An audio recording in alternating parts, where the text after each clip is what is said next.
Hi, welcome. Thanks for joining me today and helping me make it through, just like I help you make it through the craziness that is our current state of affairs. Ladies and gentlemen, I don't know if you know this, but there are some fairly big geopolitical events going on right now. And thank God we have some high value thinkers to walk us through this. I'm fucking with you. We got the same parade of dumbasses today that apparently think they know better than anybody who has any information, and most people who don't. I'm going to open up my chat on the iPad today just so that I can get to it easier. And bless you for joining me. Don't forget to like and subscribe. Give a thumbs up. Support the show in any way you can, or not at all. If you want to just be a spoiler, you know, that's up to you. That's okay. I've had worse. And speaking of worse, by golly, here they are, ladies and gentlemen. It's Dinesh and Debbie. Now, I will say, Debbie has lost weight. It seems a little bit. I don't know. We don't get to keep track of her, but very often. But it does look like she has. Perhaps she's concerned about the speed with which she lost some weight. I don't know why. She looks great, but she apparently has stuffed her sweater full of tissue paper. I don't know what the fuck is happening here. Does anybody?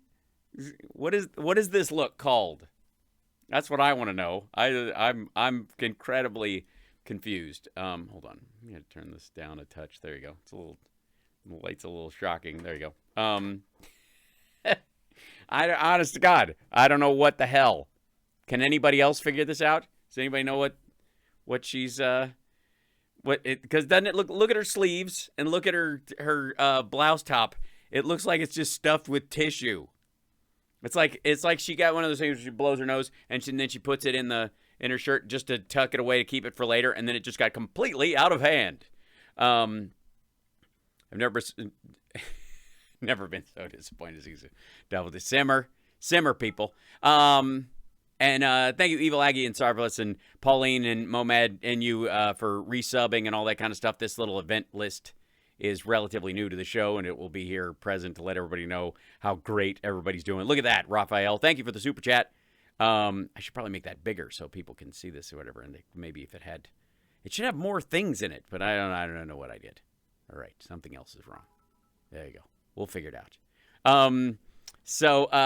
Anyways, I'm curious because the title of this video is The Reconfiguration of the New World Order. So thank God someone has recognized that there was a New World Order, and apparently we're in round 3 of this situation. I don't know. But anyways, it's been we're rebuilding it from scratch. It's part of the infrastructure bill, I think. Part of Biden's infrastructure bill is to rebuild it. The New World Order was getting to be like an old shitty bridge in Ohio, and now they're fixing it. I did not get the notes today on that we're all wearing a sweater with a white shirt tucking out of the top. I'm sorry. I should have been on the Slack or the phone tree. Very exciting. So, yes, NWO for life. Here we go. Let's see if this works. How the New World Order is being reconfigured. All right. Apparently, they saw the title the same time I did. And there appears to... Boy, God, they're loud, too. Simmer down, you two. Bring this down a touch. Go back to here. All right. An emerging alliance. We can see it between China and Russia. And there may be a third player here that we're forgetting about, and that is the radical Islamic regimes. And I can think specifically of two. Qatar. No. Ilhan Omar's congressional office in the capital. No, that's not it. What could it be? Iran and Turkey. Oh, see, I was gonna go with Iran, but Turkey, you know, I didn't see that one. Maybe because they're at odds with Russia right now because they supplied drones to Ukraine, and it's screwing the pooch for the Russians right now. Maybe now, all of this may seem a little bit abstract, a little bit theoretical. Like, is this a Yes, abstract, theoretical, but they've got notes. I've trusted. Debbie has color coordinated these things. They have printed out tweets that they can reference. She's grabbing each elbow in a trustworthy gesture. This is always a good sign of trust, right? But tell us why Turkey. It's really materializing. Is there some place in the world where we can see it actually in effect? Yes. And as it turns out, there is. Oh boy. And that country is Venezuela. Well, it's lucky that we have Debbie here, because Venezuela, according to Debbie, who's from Venezuela, sucks. And isn't it nice? How lucky for all of us that not only does all this new terrible stuff happen, but that it's like bottlenecking through someplace that Debbie knows personally that happens to suck. Well, as I've told you for many years, I've been very, very afraid of these alliances that are happening with these countries, with these superpower countries, and Venezuela. Oh, no. Yeah. And, for obvious reasons, sure. I think geopolitically, if they have weapons and they put weapons in the hands of the Venezuelans or in Venezuela and act as on their own behalf, we are looking at short-range missiles coming from Venezuela. How short? I mean, it's a long drive. I'm just saying. Are we talking like, are they going to have to mount them on the caravans? I just want to know which brown people to fear, Debbie. Please provide me with a list. Are short. Poetry, only 1,300 miles separate Venezuela, Caracas, from Miami. So Caracas, you say it like that, you're going to have to clean up after. Oh, very, very short-range missiles is all that's needed, right? Why'd you look at Dinesh when you said that? I'm sorry. I apologize. I should be taking the threat of Caracas very seriously, that the Chinese and the Russians and the Iranians are all going to line up and go, if only we could get missiles to Caracas. So it's worried me, and it worries me even more that we don't talk about it. Yeah, Dinesh, we don't talk about short-range missiles. Why won't you bring it up? Why do you leave the dinner table every time I bring up whenever I say short and range and missile in the same sentence? What is it? Do you not like it? Is my turkey dry? and that we don't have I don't think we have a good grasp on what's really going on. So, a couple of years, there's been a lot of instability with the Maduro regime, and they've been trying to oust him, and unsuccessfully. And of course, now that Biden is in control. Well, obviously, if Trump was trying to oust him, all the more reason why, Biden's going to want to, I guess, make him. Can we have a second VP? That is not happening, Venezolanos. I hate to tell you, but you are not going to be a free country. So there was a news. Well, of course not. I mean, we're trying to turn the United States into Venezuela. That's the whole purpose of Republicans calling for the nationalizing of our oil, isn't it? No? Article a couple years ago that basically said that during the Trump administration, the United States was more concerned about China of the three countries. They didn't really specify Turkey as much, but of it's weird that you would bring it up, Dinesh, but the rest of us, China, Russia, Iran. They were more concerned about China. Yeah. And I really wasn't. Yeah. I was actually a little more concerned about Iran because because it was closer to 9/11, and besides all this sweater is made in China. So heard of Venezuelan friends of mine talking about how they saw these trucks with Farsi on them, and not trucks with Farsi on them. You sure it's just really bad? It's not really bad cursive? Thought they were missiles, and of course that. Hang on, what? Excuse me. Run that by me again, dum-dum. So you saw a truck with Farsi on it, and your immediate response was, hold on. They what now? These trucks with Farsi on them. They thought they were missiles, and of course that really scared me a little bit. Well, I think you were thinking missiles or or dates. It could have been rugs as well. There was, I mean, it said the Persian Rug Company on the side of it, but that's what they'd want you to think. More in terms of terrorism. Yes, I was thinking more. Yeah, I was thinking more in terms of terrorism. I mean, you see Farsi written on a truck. That's where you go, It's, how in the world am I supposed to look at a truck with like squiggly Middle Eastern writing on it and not think, Jesus Christ? It's like, if a truck shows up in front of your house and it says the McVeigh shipping and logistics, you're going to get nervous and start sniffing around for fertilizer. In terms of that, yes. And in terms of Iran's got an appetite for getting a nuclear weapon. Let's remember that the other two countries here, Russia and China, have a substantial arsenal of weapons. Interestingly, Russia the most. Yes. And interestingly, it is interesting. Just in case any of you slept through the Cold War. China second. Yeah. So anyway. Right. Venezuela's way down. I mean, way beyond. I mean, Iran wants one, but who doesn't? All three countries have sold weapons to Venezuela in the billions of dollars. And so Venezuela owes them a lot of money. So not only have they propped them up militarily, but they have given them money for oil refinement. They have given them money for... Yes, they oil refinement. If you aren't aware, some oil comes out of the ground like swearing and spitting and smoking and not paying attention in class. So they have to send it to, elocution lessons and teach it to walk with a book on its head. Infrastructure, because if some of you recall, oil is so crude. Oh, good Lord, flang doodle. The grids in Venezuela were mossed over, and so they were having all these horrible blackouts. I know my aunt would often... We called them moss outs.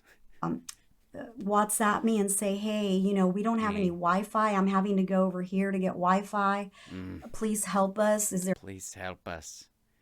But with emojis, so even sadder. You can do. I mean, how helpless, was I? Yeah, when your mom doesn't have Wi-Fi and you're doing... Believe me, I'm with you, Debbie. I have done so much tech support for my mom, like while she's on the phone, while I'm trying to fix her computer, while I'm like, Mom, point the phone at okay, you turn the camera around so that now I'm just looking at your hand. I feel you. Getting these messages from her, but so they have supposedly tried to help them with infrastructure. So all that to say that geopolitically, it's very smart of Russia, China, and Iran to do this, being so close to us. Well, I also think it's fascinating how these countries, very different as they are historically, are able to get along. It's weird. It's like, it's like, I mean, you look at the EU and UK and Canada and America and even to some degree like South Korea, Japan, like we can't get along at all. We have no trade. Our diplomats don't talk to each other. But man, Iran and China and Russia, they're just thick as thieves. There's obviously some kind of a power sharing agreement. The enemy of my enemy is my friend. No. That's materially not true. Sometimes the enemy of your enemy is yet another enemy. They may hate him for a whole different reasons. It's not just because they're like, oh, you hate that guy? Yeah, me too. Why do you hate him? Well, I hate him because he ran over my dog and he shot a neighbor and yeah, he's a terrible person. Why do you hate him? Just because of his skin color. I thought the enemy of my enemy was my... No, I don't like you either. You're a racist. So I have a personal issue with this guy.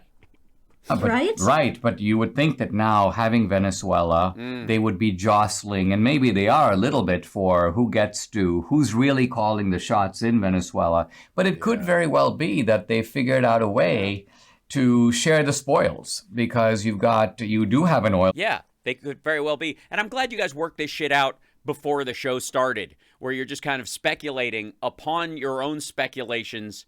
But the notes give you the illusion of having thought it through, so I appreciate that. This country in Venezuela. Look at this. I don't know if you've seen this, honey. It just came out.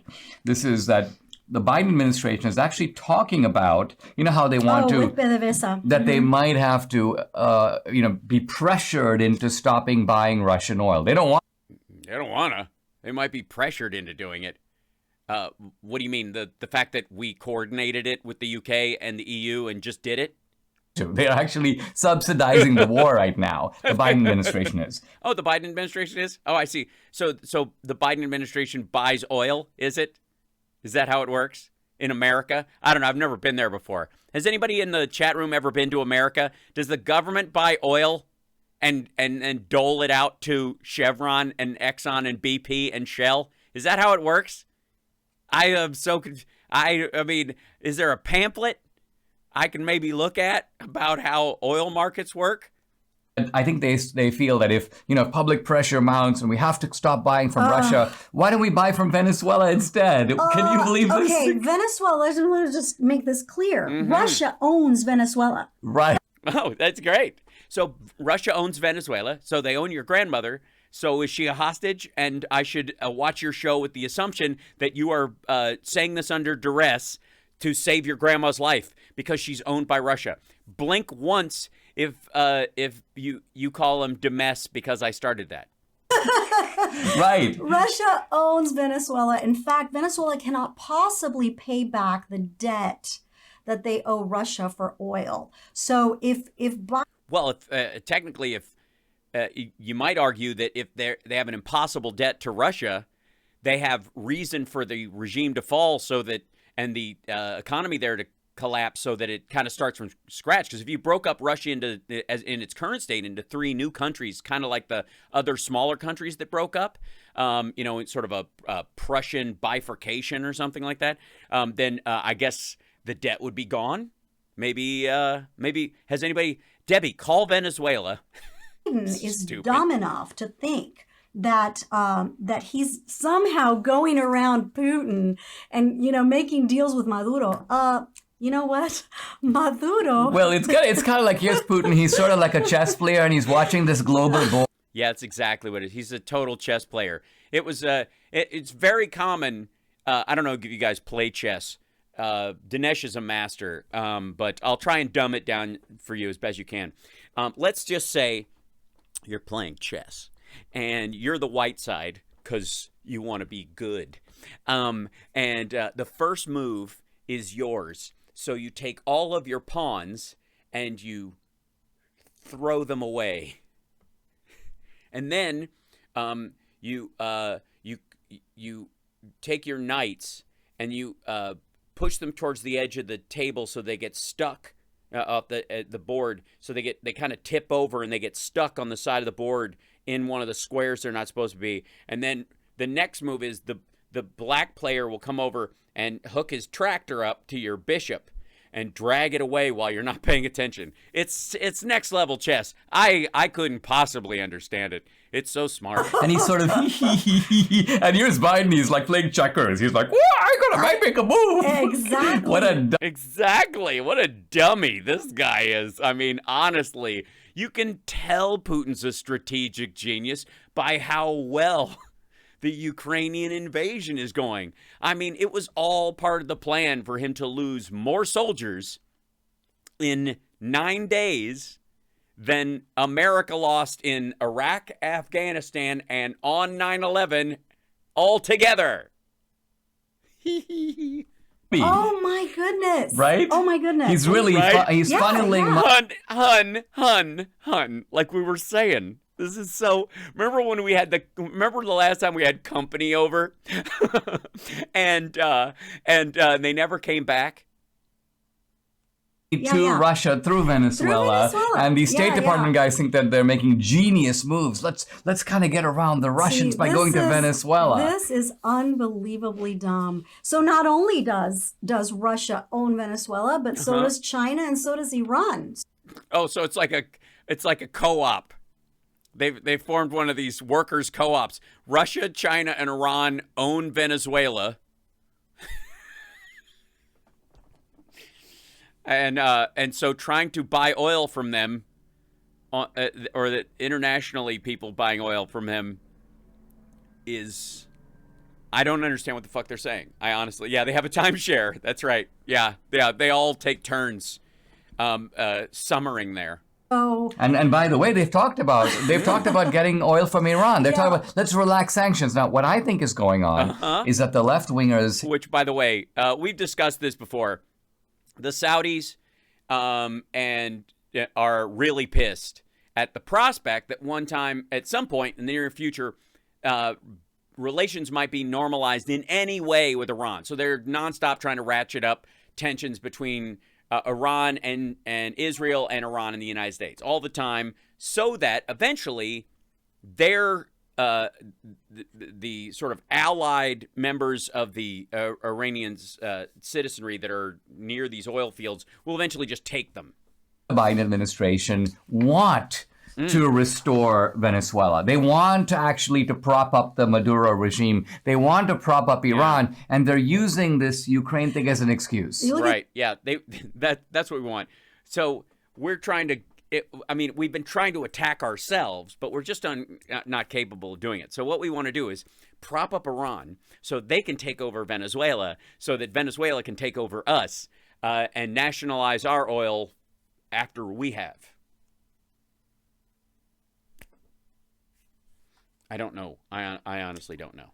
So the energy sector, this is according to the Center for Strategic and International Studies. The energy sector in the centerpiece of Caracas's relationship with the centerpiece of Caracas' relationship. Babe, you missed a word that's crucial to the sentence, and with the Kremlin, the centerpiece. Yeah.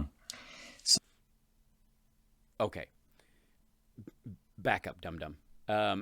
Run that by me again. I was too busy being exasperated by how stupid you're being to actually try to understand. The centerpiece of Caracas's relationship with the centerpiece of Caracas' relationship with the Kremlin. The centerpiece. Yeah. So we're seeing the energy sector. You mean the primary export that Venezuela has? And by the way, the only export that it has of measure with Russia or any of its allied countries, because all the other stuff they make or do, or any of the food stuffs they have, are all kind of they're perishable. So getting them over there is a little bit rough. I think on the global stage, a great unwinding, and it seems that's good. I like that. Somebody get Q on the line. It's the great unwinding. That the United States was losing its kind of unipolar status in the world, losing its footing. And I think with the unipolar status we had with the oil we weren't getting from Venezuela, this losing of footing has become a complete mudslide. We've just got this messed up guy in the White House, and as a result, we're seeing a rapid unwinding of American power. It's going to be very hard to put all this back. First of all, no, and that's the end of the video, by the way. Put all what back? Oh, yeah, sorry. Magoo. Make America great over and over. We got to get back to as good as we were under Trump. Losing factories. Come on, a Carrier air conditioner plant that's not actually being built, or whatever the hell they were supposed to build there in Ohio that never happened. Why do we need 9 new chip factories in Arizona, or battery factories all over the place? Or why do we need to get lithium from the Salton Sea instead of getting it from Russia or China or Africa? Why would we need all that? That's it. That's the whole thing. We've been talking. Yeah. By the way, I feel like I know more about the New World Order and the reorganization of, don't you? Ladies and gentlemen, Dinesh and Debbie, the double Ds of Dum Dum. So thanks for subscribing. Look at that. Like and subscribe. Give a thumbs up. Welcome to the show. Thanks for being here. Appreciate it. Glad you could be here. Super fun.